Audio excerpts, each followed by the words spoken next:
Okay, hello everybody. Good evening. L'chaim, l'chaim everybody. L'chaim v'levracha. L'chaim, l'chaim v'levracha. L'chaim, l'chaim v'levracha. L'chaim v'levracha. L'chaim, l'chaim. Rabbi Hertz is a very dear friend of mine. We were in yeshiva together. We were on shlichus together. I'm listening to Rabbi Hertz speak, and he's still at the kinnis. He hasn't landed yet. He's so full of energy and life and light. And what he had to say is very, very important and very relevant. That Lubavitch knows that Hamaisa Ikir. Lubavitch knows that what's important is what we do. And as we get ready, 70 days to 70 years of Yud Shvat. So he's very much encouraging all of us to move in a positive direction. So I'm just, I'm responding not so much to his words, but to his passion. And I'm reminded that the Friedrich Rebbe, the previous Rebbe, had a secretary. His name was Rabbi Fagin. And he walked into the previous Rebbe after Shavuos to discuss business, whatever the business the Rebbe had. And he comes into the Rebbe with a list of different considerations, and the Rebbe looks at him, and he says to him, I don't understand what you want from me. He spoke in Yiddish, of course. Ich bin noch nicht herab vom Berg. I haven't come down from the mountain yet. I'm still on the top of the mountain. So you go to New York and you experience the Achdus of Chassidim and the connection to the Rebbe, and you bring it back home, you bring it to Chicago, and there should be Tefach Hamanas Latviach. It's very important. The most important thing is the practice, what you take away, is the Ma'aseh B'Poel, the practical stuff. So I'm just I'm reacting to that. Baruch, you got me. You moved me. It's not Dvarim B'Teilim. I don't know what I'm going to do, but you made me uncomfortable, which is very, very good and very, very important. Okay. I want to share a story with you about Bikur Chicago. I was in Los Angeles, must be, 7, 8, or 9 years ago, for an Neshei Chabad event. It was a Chav Beis Shvat. The women brought me to Farbrengen with the ladies.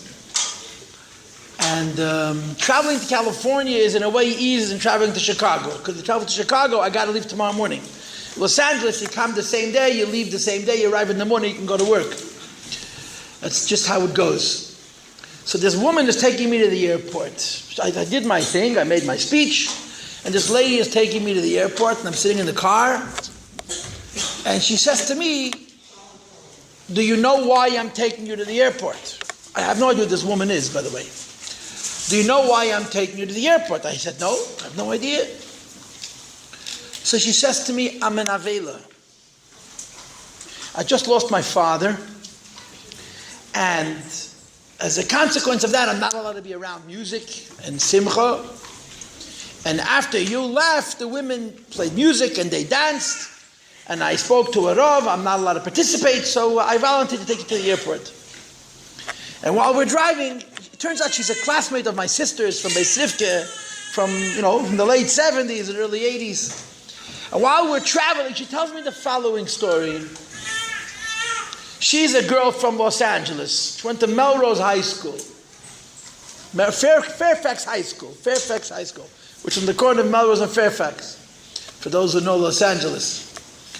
And her parents were completely unaffiliated. They didn't belong to a temple, not Reform, not Conservative, not Orthodox. So this goes back to the 70s. The shliach then in LA was Rabbi Leader, who's now near San Diego. At that time he was living in Los Angeles, and he was reaching out to young boys and girls and creating Chabad functions. And this high school student, this girl was very drawn to Chabad. She herself at home had no affiliation. She had an neshama, she was drawn to Yiddishkeit, and she was very drawn to Lubavitch, to Chabad. Not far from where she lived was also a Young Israel on Melrose. And the Young Israel had NCSY. They had programs for teenagers. Anyway, she decided at one point in her life that she needs to go to yeshiva. She was learning in public school.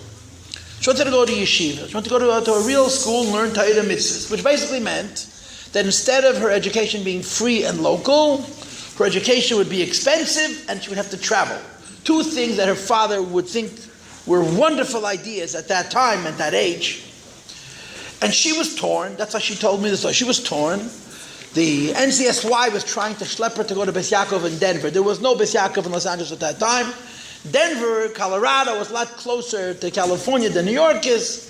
And in Denver, there was a Beis Yaakov. They wanted to travel to Denver. And Rabbi Leader wanted her to go to Beis Rivka in New York. Anyway, she made the decision to go to Beis Rivka, and now she had to sell it to her father. This is a Yid who doesn't belong to a Reformed temple. This is 40 years ago. This is the 1970s. So she comes home and she says, Daddy, have you ever heard of the Lubavitcher Rebbe? Have you ever heard of the Lubavitcher Rebbe? So he says to his daughter, have I ever heard of the Lubavitcher Rebbe? I met the Lubavitcher Rebbe. She said, you met the Lubavitcher Rebbe? You don't say a word? Yeah. I was 7 years old in Chicago in 1942. She was obviously taken aback. I mean, this was a big surprise to her. And he said to her the following. I'm repeating it to her as I heard it from her. His teachers were Rabbi Schusterman and Rabbi Krinsky.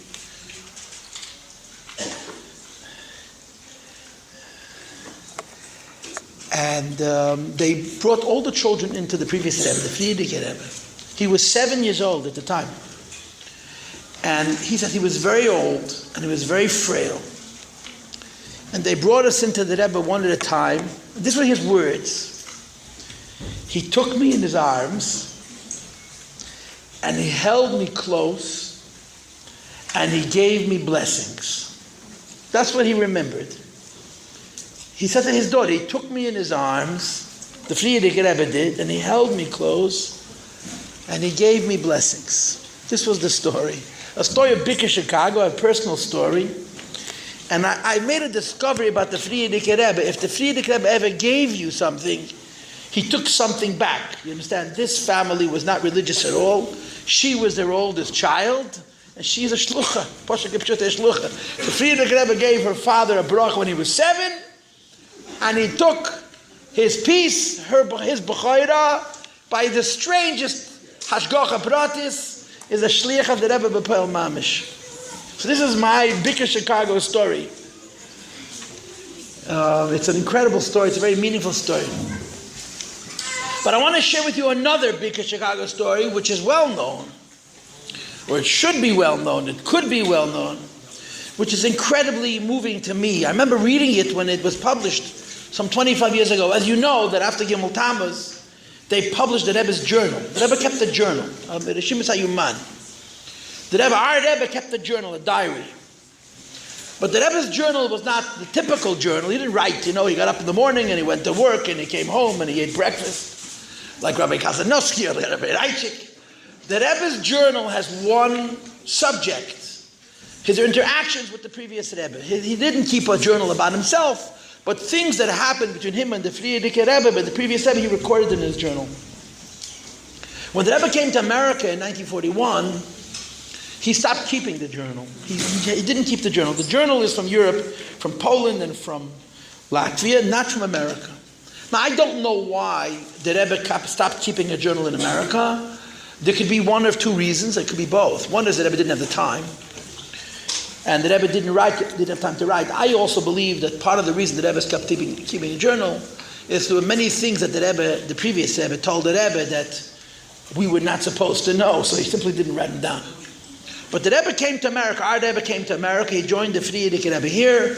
He would spend many hours alone with the Friedrich Rebbe in private. But there's no record of it. He didn't write it down, except for what he repeated orally. The one exception to this is the description of the passing of the Friedrich Rebbe's mother. And it's quite long, and it's printed in this book.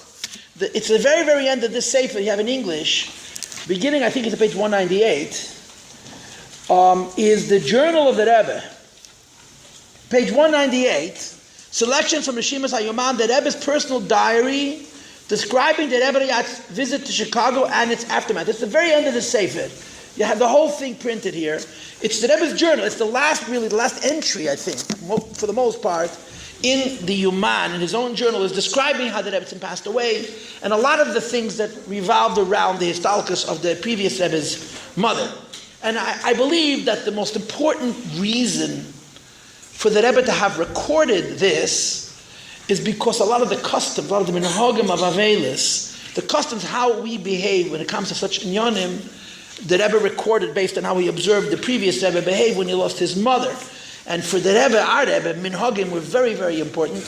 And I believe that that's part of the reason the Rebbe entered this into his journal, even though, as far as I remember, there's no other entries, almost no other entries in America in the journal. But one of the things which is unbelievably moving, it's amazingly moving, the Rebbe went to Chicago, the previous Rebbe went to Chicago, and he left the Rebbe in New York. Our Rebbe did not accompany him, which is a story in itself. Why didn't the Rebbe go to Chicago? The whole Chadgadya, the whole entourage went to Chicago. The Rebbe stayed in New York. So you could say that the previous Rebbe wanted him to stay behind. There may be some other reasons. The Dorshe Shumes and the Dorshe Chamuris, there are those who claim that the Rebbe was told by the previous Rebbe to never leave the state of New York. The Rebbe, as we know, never traveled, even after he was Rebbe. And he would always say that his not traveling is not in his own hands. It's been imposed upon him, and it's conceivable that the previous Rebbe told the Rebbe not to travel. Parenthetically, incidentally, there's a letter from the Rebbe, from the Frierdiker Rebbe, to Yankel Katz, who lived here in Chicago. It's a very interesting letter. It's printed in Igros Kodesh, where Yankel Katz was making a Chanukah Sabayis for a shul. It may have been Bnei Reuven in an earlier incarnation. And he writes to the Frierdiker Rebbe, writes to the previous Rebbe. Everybody knows Yankel Katz, right? Yankel Katz, Meves where Yankel Katz is. Yeah. He lived in Chicago with his beard, without his beard. He was a big tzaddik. He wasn't just a person who wrote checks. He was a Hasidish Yid. Every bone in his body. I heard from people who met his children, and they said, we never knew we were rich. Can you imagine that? He was a very wealthy man. They lived in an apartment. His children would say when they were adults, they never knew the father had a lot of money. And when they finally discovered it, and they came to Yankel Katz and said, Papa, we got all this money, why can't we enjoy it? He said to them, the money isn't mine. I'm a steward. I've been entrusted. That's the kind of man he was. Yankel Katz, he was a very special Yid. And he had a very special relationship with the previous Rebbe and the Rebbe. So there's a very interesting letter from the previous Rebbe to him, because he wrote a letter to the previous Rebbe informing him that he's making a Chanukah Sabayis, he's making an inauguration, he's making a celebration for the opening of a new Chabad shul in Chicago. And again, it may have been Bnei Reuven, but I don't remember. And that he's thinking to invite, as the Oireach HaKoved, as the guest of honor, the Ramash, our Rebbe, who was the previous Rebbe's son-in-law. And he writes this letter to the previous Rebbe that he's considering that he would like the Rebbe, our Rebbe, to come to Chicago as the Oireach HaKoved. So the previous Rebbe writes back to Mr. Yankel Katz, Shalom, Zechreni Levracha, and he says to him this, I have to warn you. He says, my son-in-law has a very, very strong das. He's very resolute, he's very decisive, and he's very final. And you may discover that it's not going to be that easy to get into Chicago. If he decides he's not going to Chicago, he's not going to Chicago. He said, but I want you to know, in the same letter, I want you to know, Ich hab von ihm masach nachas. The letter is written in Yiddish. I have from him much nachas. And the previous Rebbe uses the opportunity to carry on about our Rebbe in very flattering terms. The letter is published, you can read it in the Igros Kodesh. He says, he may not come to Chicago, but don't hate him for it. Don't hold it against him. You should know it doesn't say in the letter, but that's, so to speak, the subtext. He describes how much the Rebbe, the previous Rebbe says, he gets nachas from our Rebbe. Be that as it may, the previous Rebbe came to Chicago in 1942. Our Rebbe, who was then called the Ramash, stayed in New York. And if you'll stick around for the Farbrengen, and you'll remind me later on, there's a beautiful story that involves two Rebbetzins, the Rebbetzin Rivke and the Rebbetzin Shtener Sarah, who had identical histalkus. They passed away exactly the same way. In each case, their son, the Rebbe, was away, And their grandson, the Rebbe, oversaw the moments leading up to the Histalkus, the moments of the Histalkus, and then after the Histalkus. What happened was Rebbe Tznishtana Sara heard the previous Rebbe describe how her shvigir, her mother-in-law, passed away. She clapped her hands and she said, "Alavai b'mir, I want the same for myself." And it's exactly how it happened. The Rebbe wasn't here. The previous Rebbe was here in Chicago, not in New York. And our Rebbe, her grandson, was present in the room. B'shas Yitzias HaNeshama. Again, you'll stick around for the Farbrengen. I'll tell you the story. It's Rosh Chodesh Kislev, but it's also Bikur Chicago. So I'll share that story with you. But I don't want to take up too much of my time now with this. Here's what I want to share with you. Okay, the previous Rebbe was an old man. He was he was a physically frail person. You see the film of the citizenship. You see how frail he was. He made the effort to go by train. It was a schlep from New York to Chicago to meet Anash, to meet Hasidim. And of course, he gets word that his mother passes. And of course, the first reaction of a person, your mother passes, you go to New York. And the Rebbe was very, very strongly encouraged to stay in Chicago for another day, to continue seeing people in Yechidas, which is a very, very strange phenomenon.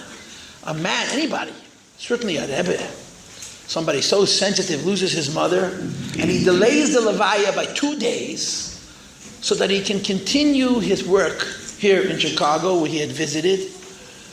And the Levaya was delayed till Monday. The end of the story was the Levaya waited for him to return, and then the doctors did not permit him. The previous Rebbe he was not by his mother's funeral, and he never visited the resting place, not even once, because doctors were afraid for his health, and he listened, he went along. But here's the story. It's Monday. The train pulls into the station in New York City, in Manhattan, I'm assuming. The previous Rebbe is on the train. Our Rebbe, the Ramash, who had not gone to Chicago, gets on the train to meet his father-in-law and greet him, to bring him back to Crown Heights. He had been at the Yitzias HaNeshama. He was there when the grandmother, when the Friedrich of his mother had passed, and he had they bought the spot in Montefiore that was bought for her. The first person laid to rest in the cemetery which is now where our Chabad Chelke. The Rebbe went that Sunday with Rabbi Kazanovsky. He put down a deposit of $1,000 to buy that Chelke. They bought it for her, and there's different reasons why. There was an old cemetery which still had empty spaces, but they bought this spot for her. The previous Rebbe never visited. The Rebbe gets on the train. Now think about this. The Rebbe gets on the train to meet the previous Rebbe, who knows that his mother's holy remains are waiting for 48 hours for his return. The Rebbe walks into the train. The first words, I read it out of the book. The first words out of the previous Rebbe's mouth when he sees our Rebbe. It's the bottom of page 198, okay? When I came to see the Rebbe on the train, he did not greet me by saying shalom.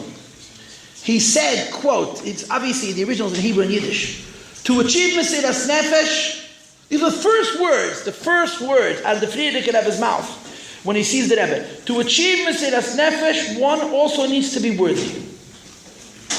An impact was made there in Chicago, far beyond what was expected. Our Rebbe greets his father-in-law, the Rebbe. He makes no reference to his mother. The Friedrich Rebbe makes no reference to his mother. He says to the Rebbe, I went to Chicago, Dorten in Yiddish, Dorten is given a emes a hazozeh. In Chicago, the people were very moved.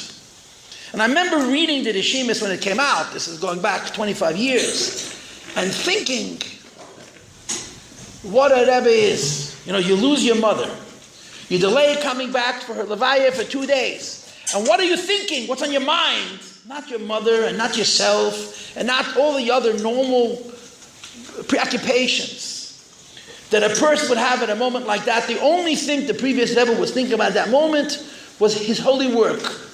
His holy work of making America into a Mokum Torah. His holy work of asserting and establishing the famous principle, America is nicht anders. There's no difference between being a Jew in the old country and being a Jew in America, and making Yiddishkeit in America lechatchila. The Yiddishkeit is not done to pay a bill or with a burden and a sense of duty and heaviness, but with a sense of joy and life. And this is what he says to his son-in-law, the Rebbe, when he sees him. The previous Rebbe is very well aware that the Rebbe was with his mother at the last moments of her life, and that he had made all the preparations for the funeral. Was trachtet, what's on the Rebbe's mind? Dorten is given an emisah. I went to Chicago, and I moved people. I moved people beyond my own expectations. And like I said, when I read it the first time, it's really, ad kedekach, to such an extent. That's the point. It goes until here. The idea of Mesiras Nefesh, the idea that the whole Metzias of a Rebbe is the holy work that the Rebbe does. So it's become my part of what I need to, so to speak, address. Is this idea that the community of Chicago has chosen to translate Bikur Chicago, which is now 78 years old. I guess it happened around Yud Shvat. So this Yud Shvat will be 78 years since the Rebbe visited. And the Sichas are translated into English. And I guess one of the ways of looking at this is to say, if the Rebbe visited Chicago, the people who live here have a special kinship with that particular visit. I understand that the previous Rebbe was in a different neighborhood, and if I understand Chicago, you'd probably be afraid to go to the streets and to the part of the city of Chicago, unless you go in an armored car, that the Rebbe visited some 78 years ago. But every street and every house and every building and every shul that's in this city that the Rebbe visited hold a special preciousness, special worth, a special place in the hearts of the people who are local, the people who live here in Chicago. I'm reminded of a story from Hasidim, that was a Hasidic city called Neville. Right? Neville is a very famous Hasidic city. And one of the schusim of Neville, one of the things that distinguished Neville was that right outside Neville, there was a tree that was very, very beautiful. It was like an oasis. The whole area is full of shrubbery, of junk, milkweed, and there was this beautiful, beautiful tree with beautiful grass decorating this tree for some distance. And Hasidim used to come to this tree and say that this was the spot that the Alter Rebbe spent Shabbos. Well, the story, the Alter Rebbe was arrested, and he was taken to Petersburg, to the capital. And he was taken away like a criminal accused of the crimes against the state, the worst kind of criminal. And he told the Goyim who were leading him when it came midday Friday that they need to stop. And of course they said to him that the prisoners have no rights. So the axle of the wagon broke. So they disconnected the axle, they sent it into a blacksmith, they repaired it, they brought it back, they put it back on the wagon, they drove a distance, one of the horses died. So they got the message that the Alter Rebbe doesn't want to go, they ain't going no place. So they pulled over to the side of the road and they spent Shabbos. And in the spot where the Alter Rebbe Shabbos, a tree grew. And 150 years later, or 100 years later, Hasidim would come to this tree and say, this is where the Alter Rebbe was Shavis. And it was remarkable because the area around was not particularly fertile. What was growing there was not particularly attractive. But the actual spot where the Alter Rebbe spent Shabbos stood out. The Mechol Alter, it was a Mashpi in Lubavitch, knew the spot, knew which tree it was. So I guess Chicago has the same kind of a sentiment when it comes to Bikur Chicago. The Rebbe was here in this town, in this city. And this is your schus, this is your intimacy in a way, your personal connection, your unique connection, your distinct connection with the Rebbe. And it's certainly something that's worthy for the locals, for the people of Chicago to celebrate. Not just to publish the book and to pay and buy it, but to actually read it and learn its lessons and so forth and so on.